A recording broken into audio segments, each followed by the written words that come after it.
Inside every human being lies a battlefield of conflicting desires, emotions, and identities, a war between who we are, who we were, and who we strive to become. This internal chaos isn't a flaw, it's a reflection of our divided mind, shaped by biology, psychology, and experience.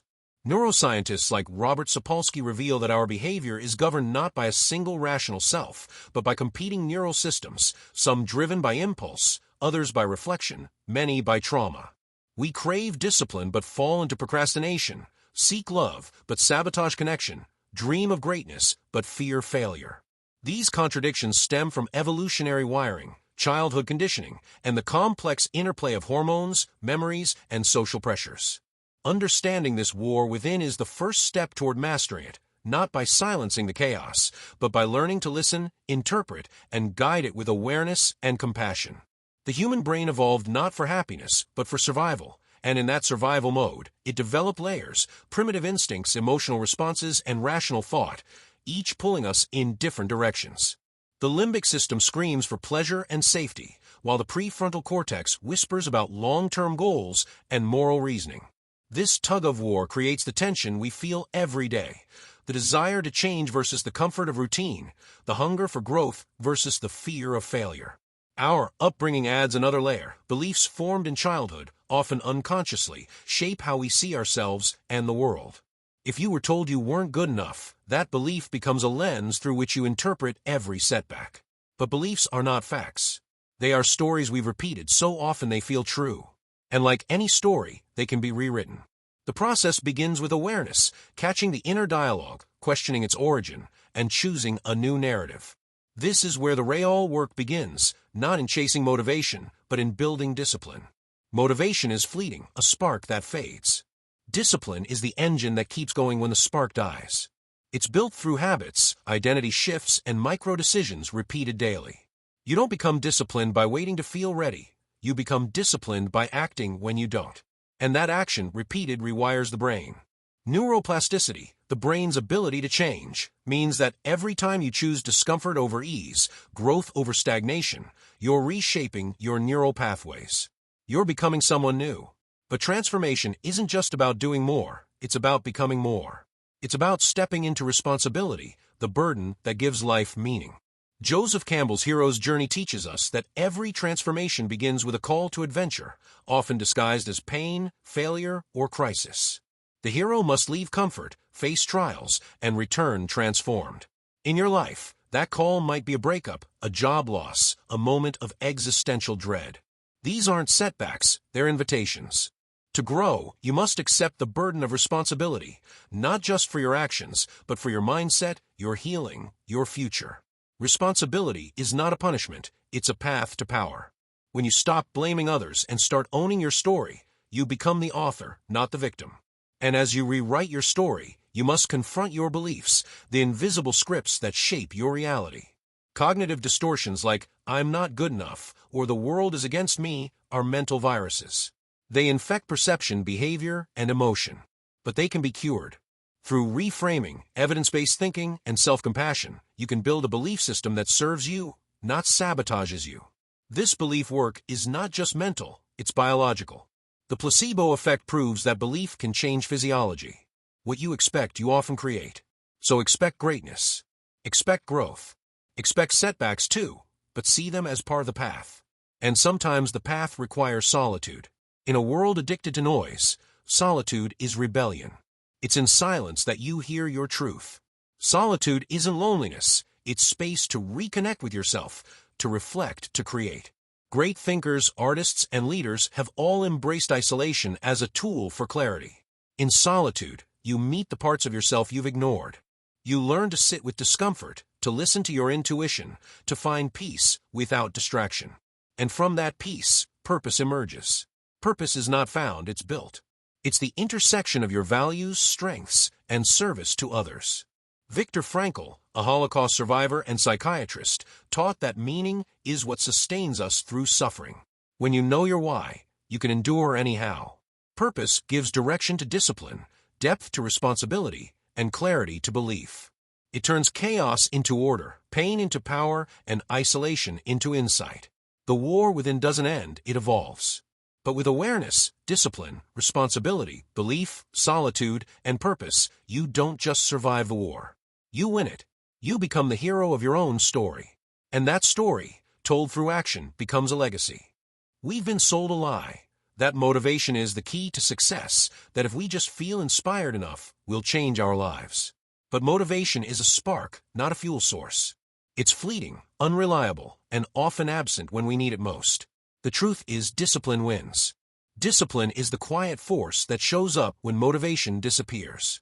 It's the system that carries you through the days when you don't feel like it, the structure that turns chaos into progress. Neuroscience shows us that motivation is tied to dopamine, a chemical that spikes when we anticipate reward, not when we do the hard work. That's why we feel excited about starting a new habit, but struggle to maintain it. The brain craves novelty, not consistency.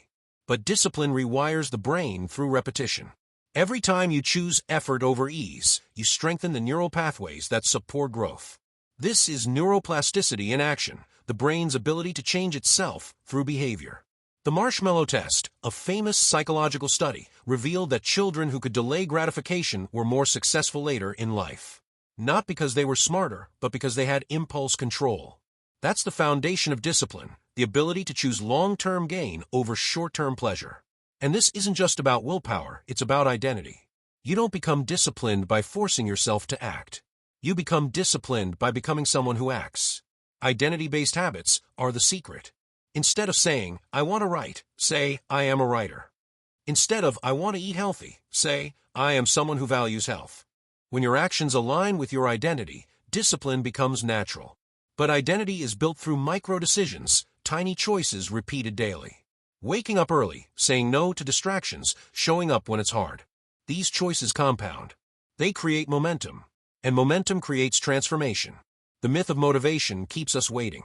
Waiting for the perfect moment, the right mood, the magical spark. But successful people don't wait, they act. They build systems that make action inevitable. James Clear, author of Atomic Habits, says, you do not rise to the level of your goals.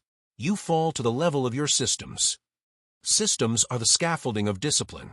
Morning routines, time blocks, accountability partners, these are the tools that turn intention into execution. And execution is everything. Ideas are cheap. Action is rare. Discipline is what separates dreamers from doers. It's the bridge between vision and reality. And yes, it's hard. It's boring. It's repetitive. But it's also liberating. Because when you master discipline, you master yourself.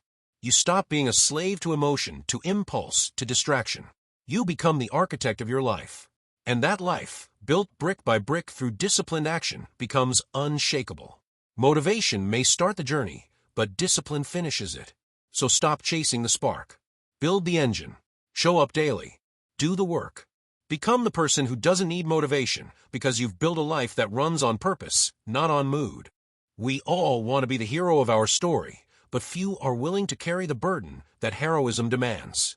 Responsibility is not glamorous. It doesn't trend. It doesn't sparkle. But it is the foundation of a meaningful life. In every myth, the hero begins in comfort, then is called into chaos. Joseph Campbell called it the hero's journey, a timeless pattern where the protagonist must leave the familiar, face trials, and return transformed.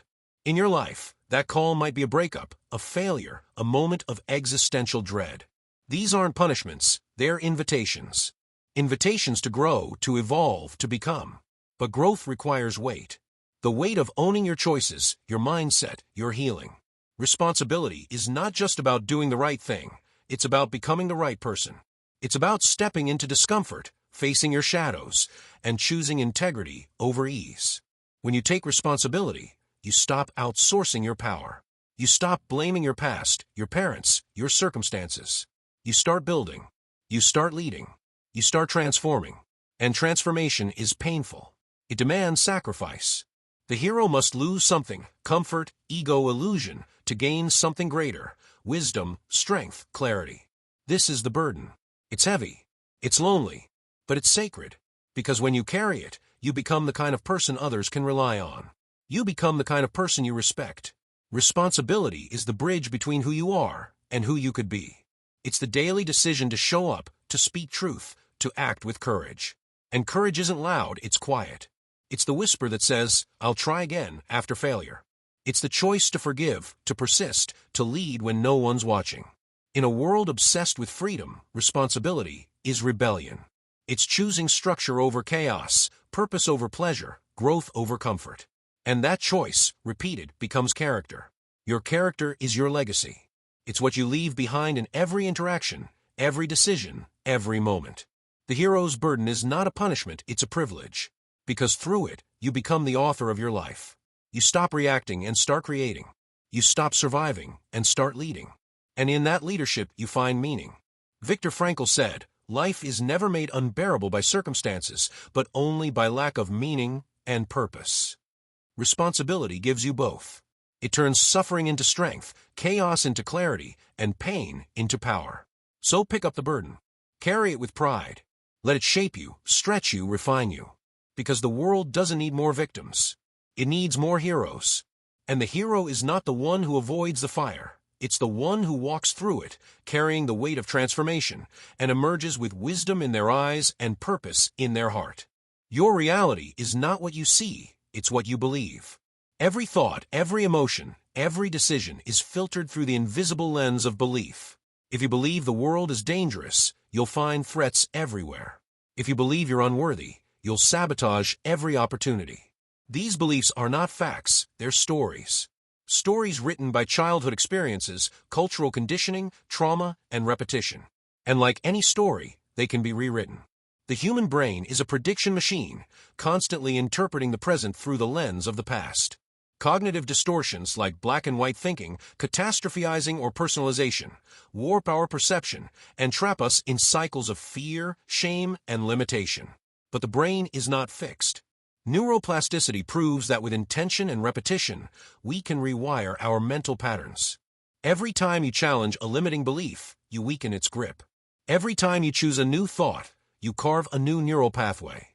This is not positive thinking, it's mental engineering. The placebo effect shows us that belief can change biology. People given sugar pills experience real healing because they expect it. Expectation shapes experience. So what are you expecting from life? From yourself? From others? If your beliefs are rooted in scarcity, fear, or self-doubt, your reality will reflect that. But if you build beliefs based on evidence, compassion, and possibility, your world expands. Reframing is the tool. When something goes wrong, ask, "What else could this mean?" Instead of "I failed," say "I learned." Instead of "I'm broken," say "I'm healing." Language matters. The words you use shape the beliefs you hold. And beliefs shape identity. If you believe you're a victim, you'll act like one. If you believe you're a creator, you'll build. Identity is not fixed, it's fluid, sculpted by belief and behavior. So sculpt intentionally. Choose beliefs that empower, not imprison. Surround yourself with people who challenge your thinking, not reinforce your limitations. Audit your inner dialogue. Catch the lies. Replace them with truth. And truth is not always comfortable. Sometimes it demands that you confront your past, forgive yourself, and let go of familiar pain. But in that discomfort lies freedom. The matrix of belief is not a prison, it's a code. And you are the programmer. You can rewrite the script. You can choose new values, new goals, new meanings. You can build a belief system that serves your growth, your peace, your purpose. This is the essence of self-mastery, not controlling the world, but controlling your interpretation of it. When you change your beliefs, you change your brain. When you change your brain, you change your life. So step into the matrix. See the code, rewrite it, and watch your reality transform. In a world addicted to noise, solitude is rebellion. We fear being alone, not because solitude is dangerous, but because silence forces us to confront ourselves. Yet it's in that confrontation that strength is born. Solitude is not loneliness, it's presence. It's the sacred space where distraction fades and truth emerges. Great thinkers, artists, and leaders have all embraced isolation as a crucible for clarity. In solitude, you meet the parts of yourself you've ignored, the wounds, the dreams, the questions. You learn to sit with discomfort, to listen to your intuition, to hear the quiet voice beneath the chaos. The brain, when removed from constant stimulation, begins to reorganize. Neural networks shift from reactive to reflective. Creativity blooms. Emotional regulation improves.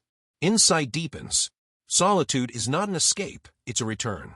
A return to your core values, your authentic desires, your inner compass. In isolation, you stop performing and start being. You stop chasing and start understanding. And that understanding becomes power. Because when you know yourself, you stop needing validation. You stop fearing rejection. You become whole. But solitude must be intentional. It's not about hiding, it's about healing. It's about creating space for growth, for reflection, for recalibration. Whether it's a walk in nature, a silent morning, or a weekend unplugged, solitude is the reset button for the soul. It allows you to process emotions, integrate lessons, and reconnect with purpose. And in that reconnection, you find strength. The strength to say no, to set boundaries, to choose alignment over approval. Solitude teaches you that peace is not found in others, it's cultivated within. And once you've tasted that peace, you stop settling for chaos. You stop tolerating relationships, habits, and environments that pull you away from your center. You begin to build a life that reflects your truth, not your fear. Isolation, when embraced, becomes a sanctuary. A place where you shed the masks, the noise, the expectations. A place where you remember who you are. And from that remembrance you rise. You rise with clarity, with conviction, with calm. You become grounded, focused, unshakable. Because solitude doesn't weaken you, it strengthens you. It doesn't disconnect you, it reconnects you. And in that reconnection, you find the power to lead, to create, to love, to live. So don't fear isolation. Seek it, honor it, use it. Let it shape you into someone who doesn't just survive the noise, but thrives in the silence. Purpose is not a luxury, it's a necessity. Without it, we drift. We chase distractions, numb ourselves with pleasure, and confuse movement with progress. But when you live with purpose, every step has weight, every choice has direction, every moment has meaning. Purpose is not something you find, it's something you build. It's forged in the fires of responsibility, shaped by the beliefs you choose, and clarified in the silence of solitude. Viktor Frankl, who survived the horrors of Auschwitz, taught that meaning is what sustains us through suffering. When you know your why, you can endure anyhow. Your purpose doesn't have to be grand, it just has to be true. It might be creating, healing, leading, serving, building, or simply growing. But it must align with your values, your strengths, and your vision for the future. Purpose is the compass that guides discipline, the fuel that powers transformation, the light that cuts through chaos. And it's not static, it evolves. As you grow, your purpose deepens. It expands to include others, to serve something greater than yourself. That's when life becomes legacy. Legacy is not what you leave behind, it's what you live now. It's the impact you make in every conversation, every decision, every act of courage. To live with purpose is to live intentionally. It's to wake up and ask, what matters most today, and then act on it. It's to design your life around meaning, not mood. It's to choose alignment over approval, contribution over consumption, growth over comfort. And yes, it's hard. It requires clarity, commitment, and constant recalibration. But it's also liberating. Because when you live with purpose, you stop chasing, you start creating. You stop reacting, you start leading. You stop surviving, you start thriving. Purpose turns pain into power, struggle into strength, and time into transformation. It gives depth to joy, context to suffering, and direction to chaos. It's the final awakening, the realization that your life is not an accident, but a message. A message only you can deliver. So write it boldly. Live it fully. Share it freely. Because the world doesn't just need more people, it needs more people on purpose. And when you live that way, you don't just change your life, you change the lives of everyone you touch.